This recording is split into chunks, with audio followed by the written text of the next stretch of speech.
Here in the Philippines, there are two types of real estate: pre-selling and resale property.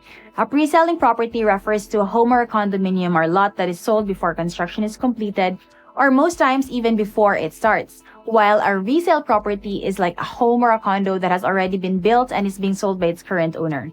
Now, with pre-selling property, especially condos, since the equity is paid over a longer period of time, usually between 36 to 60 months, about 3 to 5 years, because of the longer equity payments, often a buyer's situation changes or their goals change, and thus they decide to sell off the property prior to turnover. Sometimes they decide to buy another property elsewhere, or they might be going through financial difficulties and need to give up the unit, or other times the property has already appreciated in value and they just want to flip it. So in today's video, I will be walking you through the whole process on how to assume a pre-selling property that is still owned by the developer prior to loan takeout. Some buyers feel that sale through assumption is complicated. Actually, the process is quite similar to buying a property outright, but there is a slightly different step. With for assumed property, the seller is usually still paying for the down payment, so the unit is still legally owned by the developer. The proof of ownership now lies in not the title, but in having a contract to sell or reservation documents signed between the seller and the developer. So when it comes to the assumption of property, developers have their own process flow. What I will be sharing with you today is the general process of how it's usually done. However, you will still need to ask the developer regarding the specifics of their process. So let's say you have found a property that you want to assume. What is the first step? So there are 4 steps to property assumption. Step 1, ask for an updated statement of account from the developer. So let's say there's this pre-selling condo that you want to buy or you want to assume from your friend. The first step is, as I mentioned, to ask for a SOA, an updated statement of account from the developer, because this way you will know how much the remaining down payment is and if the seller has incurred any penalties brought about by non-payment, possibly of the down payment. Developers usually have penalties if you are not up to date with your payment, so watch out for that. So once you know the status of the property, then you can move forward with having the documents prepared.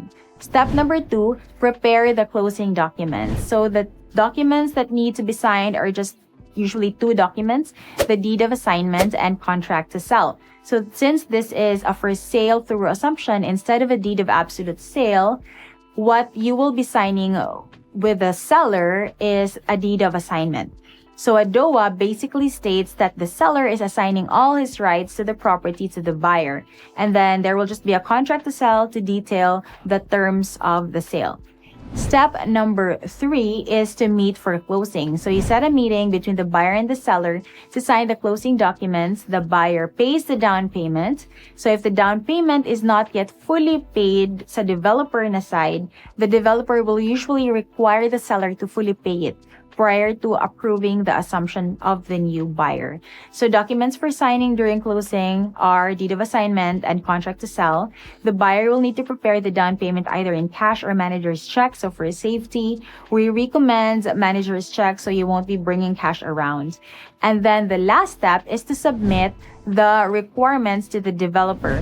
So once the deal is closed, the broker will then give a copy of the notarized deed of assignment as well as the buyer's requirements to the developer so they can do redocumentation.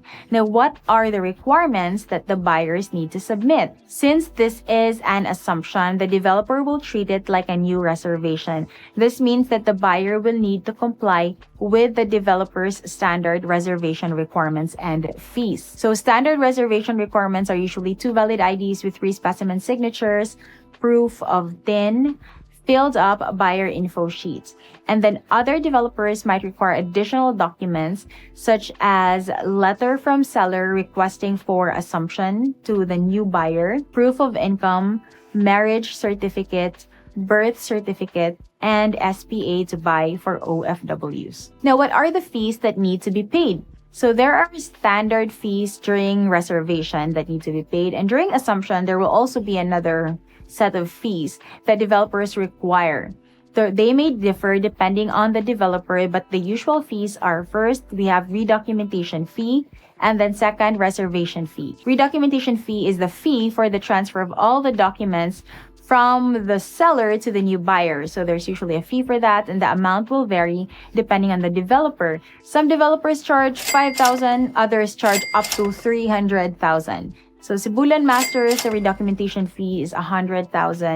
Mega World's redocumentation fee is 300,000. So you have to take this into account when pricing your property. Since the developer will count the assumption as a new reservation, they will also require the new buyer to pay a reservation fee, which again will differ depending on the project. As to who pays these fees, it will really depend between the buyer and the seller.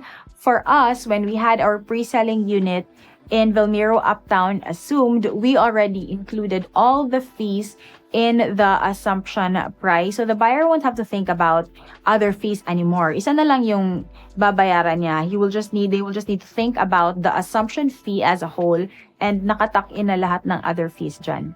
Once the documents are submitted to the developer and the fees are paid, the developer will do documentation and process the transfer of the unit to the new buyer. Then it will be the developer who will execute a deed of sale in favor of the new buyer. Once the unit is officially transferred to you as the new buyer, the next step then is to apply for a home loan, if in case the unit is already ready for occupancy. So I have another video on this, on how to apply for a home loan. I can also assist you with the home loan application process. Send me an email or message me on WhatsApp to schedule a consultation. So again, the 4-step process to assuming a property that is still under the developer is: first, ask for an updated statement of account from the developer. Your broker can assist you with this. Number 2, prepare for the closing documents. Usually it's just deed of assignment and contract to sell. Third, meet for closing. To sign the documents, buyer then pays the down payment. And step 4, submit the requirements to the developer. And that is it for today's vlog. If you found this video helpful, all I ask for is a subscribe, and I'll see you in the next one.